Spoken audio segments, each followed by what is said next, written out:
After studying the Great Migration, let's take a look at art as a primary source. We're going to have you do an assignment where we're going to ask you to analyze a painting from the Migration series using the Visual Art Analysis Guide. We're going to ask you to post your analysis, then review a peer's analysis, and then post your review.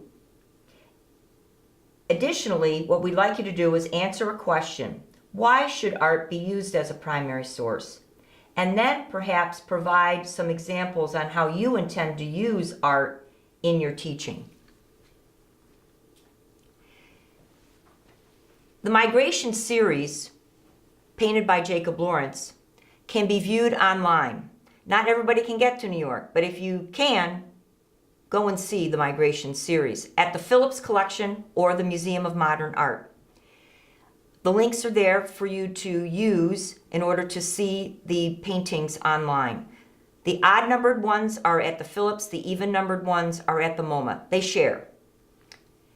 One-Way Ticket, which was an exhibition on the Great Migration, focused on the Migration series at the Museum of Modern Art, was in 2016. However, you can still view this art exhibit online. It's fabulous.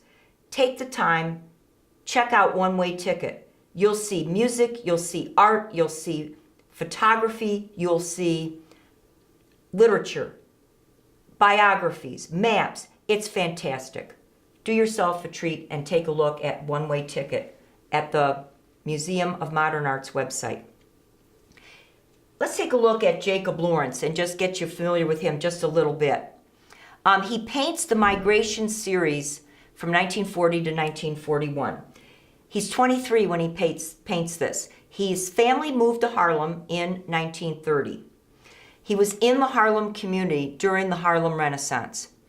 And while he lives in Harlem, he hooks up with the Harlem Artists Guild, where he meets the sculptor Augusta Savage. Augusta Savage recognizes his promise early on and takes him under her wing, eventually getting him scholarships as well as employment with the WPA. The Harlem Artists Guild formed the Harlem Community Arts Center, which was devoted to political activism as well as supporting black artists. When this center opened, Eleanor Roosevelt attended its opening. It is the art scene in Harlem. Black history classes through the WPA were led by Ella Baker.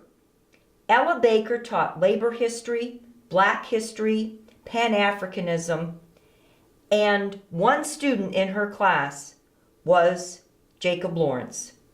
She is the one who motivated him to paint historical subjects. She sparked his interest in history, and he painted a number of multi-panel narratives on historical figures: Toussaint Louverture, Frederick Douglass, Harriet Tubman. His interest in the community and black history being sparked by this community led him to actually win a Genius Grant from the Julius Rosenwald Fund. Julius Rosenwald, the Jewish philanthropist, with his $70 million in this fund, awarded Genius Grants to artists, writers, musicians throughout the year. Lawrence wins one of these.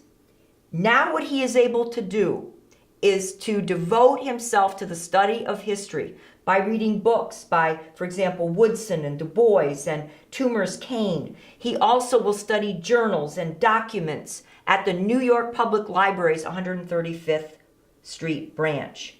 He'll look at the writings of Federal Writers Project authors. He'll go to productions of the Federal Theater Project. He'll look at photos from the Farm Security Administration. He studies migration, not only from the South to the North as the Great Migration, but also from the Caribbean. He will be impacted by many events in American history at the time, as well as in his community. In the 1930s, we have this mass political consciousness. And we must understand that Jacob Lawrence is impacted deeply by what is happening in his time. He understands the history. This resonates with him.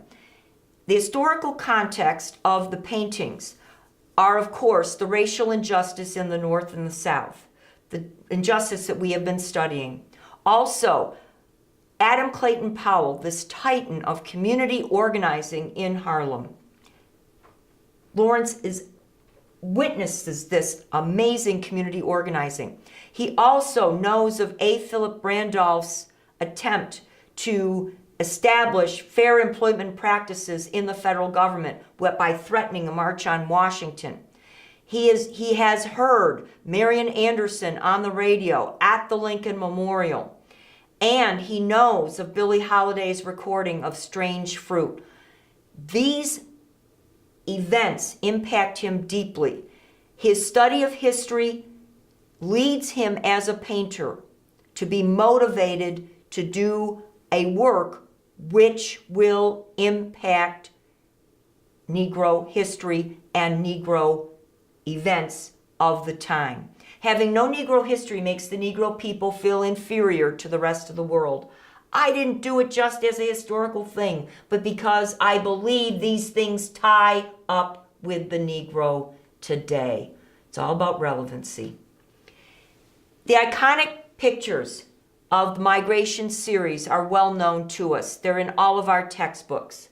Jacob Lawrence painted these on cardboard with tempera paint. And then he created a caption for each, telling the story of the Great Migration. There are 60 panels in all. Some of these are the most famous. We are asking you to analyze one of these 60 paintings using the Visual Art Analysis Guide. With any guide, please make sure that you read it first. Know what you're looking for. Think of it like a map, if you will, that will guide you through the analysis of the painting. The painting I chose to use for this model is number 15, panel 15. There were lynchings. The first thing we ask you to do on the Visual Art Analysis Guide is to identify the art. The title, the location, the date, the type of visual art it is, the events happening, the artist, the background, and the intended audience. Again, just like the document analysis, we're asking you to consider the source before you even attempt to read or analyze this painting. Then we ask you to analyze the art. Look at the subject, the place, and the date. Take a detailed examination of the art and list observable facts. Look at characteristic expression, noting relationships between persons or objects. Note how the visual art informs the observer about life in the nation or region. This is where you really can use historical context to help you with these depictions. Make sure you can clearly state the purpose of this piece, why it was created using specific references from the art and from historical context, and evaluate whether it achieves its objective. And then take a look at this art. What is the most powerful or memorable aspect of this piece for you, and explain your selection. Like always, we created a rubric that will help you evaluate your piece as well as others. This rubric determines the quality of the information that is provided, both historical context and the bio of the artist, the detailed examination of the piece, the depictions, the purpose, and the lasting impression. Using this rubric, I hope, will help you use art in your classroom.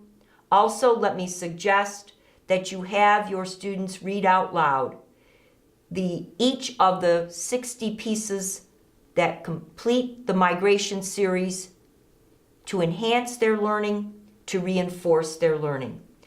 The art is magnificent. Please enjoy it and use it with your students.